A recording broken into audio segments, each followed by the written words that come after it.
প্রিয় বন্ধু সব, বসন্তের এক পরন্ত বিকেলে এইরকম একটি পুকুরের পাড়ে এখানে বসেছি।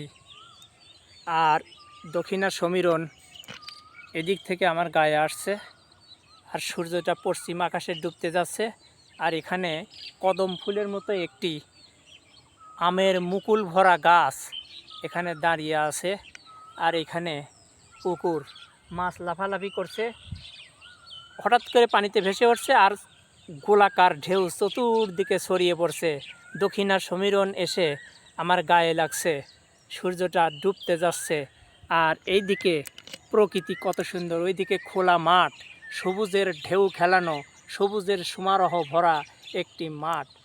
আর এইখানে এই যে সবুজ একটি চত্বরে আমি বসেছি, আমার খুব ভালো লাগছে।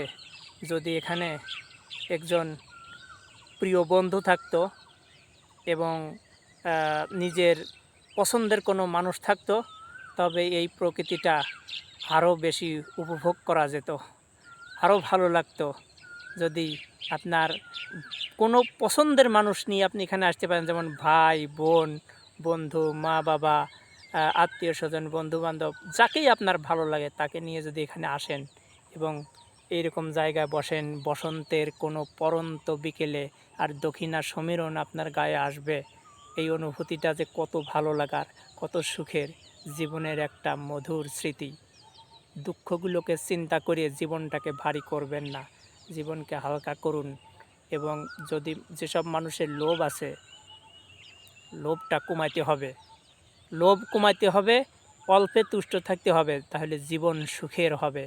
বেশি লোভ করলে জীবন দুঃখে ঢেকে যাবে। প্রিয় বন্ধু সব, আমার পাশে থাকবেন। আমি প্রকৃতির এই দৃশ্য দেখতে ভালোবাসি, দেখাইতেও ভালোবাসি।